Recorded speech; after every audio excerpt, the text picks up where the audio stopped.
Title: The Most Dangerous Mindset a Man Can Have. Format: bold principle plus deep dive analysis flow. If there's one thing I've learned about men, it's this: your greatest enemy doesn't live outside of you. It doesn't walk around in the shape of rejection, betrayal, or failure. It lives in your head, and it whispers just loud enough to paralyze you while still making you think you're safe. It's not fear. It's not insecurity. It's something worse. It's the mindset of maybe. Maybe she'll come back. Maybe this job will get better. Maybe next year I'll finally feel confident. Maybe things will just work themselves out. By the end of this video, you'll know exactly how to kill that voice and what happens when you don't. This mindset is so dangerous because it wears a disguise. It doesn't show up as weakness. It shows up as patience, as optimism. It convinces you that doing nothing is somehow noble, that waiting is wise, that floating through life with your fingers crossed is some kind of spiritual maturity. But let me ask you this: what has maybe ever built? What has maybe ever protected? Maybe is the mindset that keeps you in a relationship 2 years too long, just because she might change. It's the mindset that keeps you quiet in meetings, still broke, still anonymous, because speaking up might backfire. It's the mental cancer that convinces you to pause your ambition in hopes that the world will hand you a sign. Maybe is where dreams go to rot. It's not indecision. It's self-betrayal dressed up as logic. And you start to feel it, subtle at first, that quiet erosion of your self-respect, the small shame of waking up each day knowing you're not fully in. You're half committed, half pursuing, half living. Here's the worst part: maybe isn't fear of failure. It's fear of responsibility. Because if you fully commit, if you go all in and it doesn't work, then it's on you. That terrifies you more than anything. So instead, you stay in the shadows, watching life, commenting on it, but never owning it. You tell yourself, I'm waiting for the right time. No, you're not. You're waiting for the world to make the decision for you, so you don't have to take the blame. Let that sink in. The man stuck in maybe becomes a ghost long before he's dead. He walks around with eyes that used to burn, now just flickering. He talks like he's still got time, but deep down he knows he's lying. He's not lost. He's hiding. Hiding from the version of himself who would rather fail publicly than rot quietly. Hiding from the weight of his own potential, because deep down he knows the second you pick a direction, you kill every other path. And he's terrified of mourning the lives he never chose. But you can't build anything with that mindset. Not a business, not a body, not a relationship, not a legacy. You think you're being strategic, calculated, measured. You're not.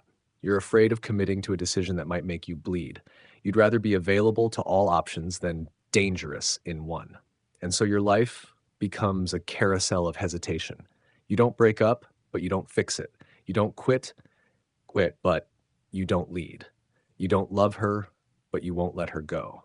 You stay in jobs, friendships, routines, relationships that slowly chip away at your fire, not because they're good, but because they're not that bad.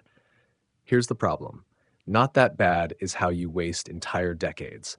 And deep down, you know it. You feel it every time you're alone, every time you close your eyes at night and wonder why everything feels muted.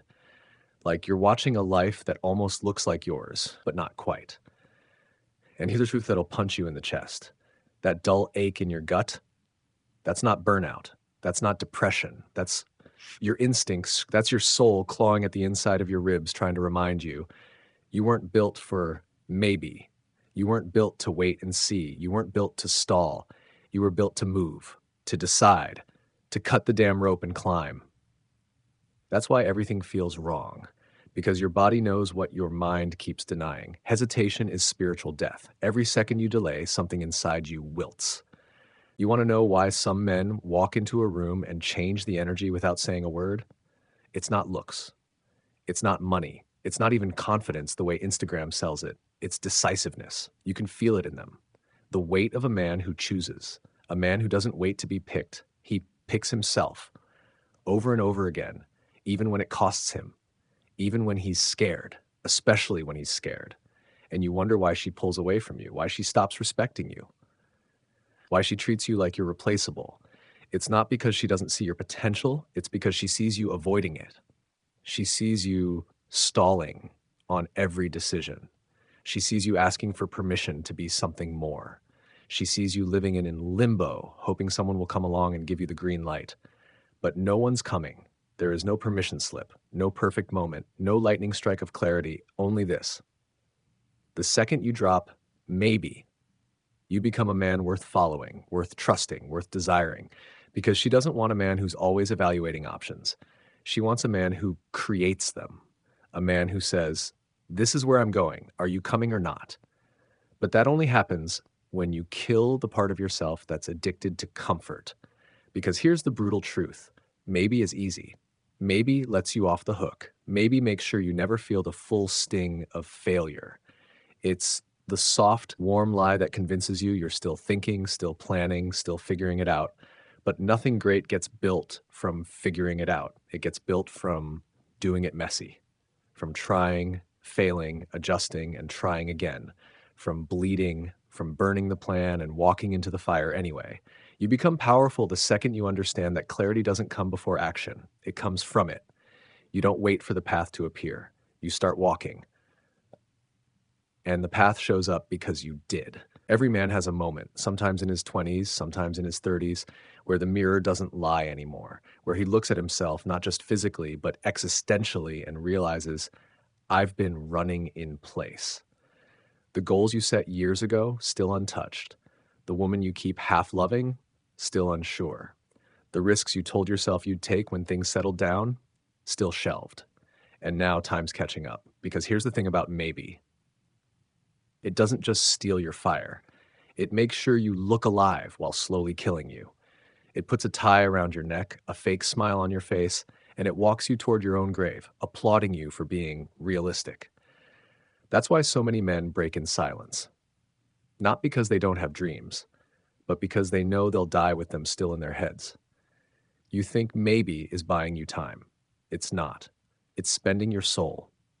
Every moment you wait to become decisive, you're telling the world and yourself that you don't believe you're built to carry the consequences of a real choice. You're telling your woman she should lead because you won't. You're telling your boss you'll accept whatever they give you. You're telling your younger self that all those visions and fire and ambition were just boyish fantasy. But the truth is this: men don't die from failure. They die from regret. From watching other men live the life they wanted just because those men were bold enough to choose it. So what now? You can keep waiting, keep playing it safe, keep hoping life makes the decision for you. Or you can burn the word maybe out of your vocabulary and become the kind of man people feel before he speaks. The kind of man who stops bleeding out in silence and finally roars back at the world, "This is who I am. This is what I want. And I will burn every bridge that doesn't lead there." You don't need more time. You need to stop pretending more time is going to save you. You need to stop hesitating. You need to choose right now. Because the longer you wait to become the man you were meant to be, the longer the world forgets you were ever capable of being him. You don't get her back by waiting. You get her back by never needing her again.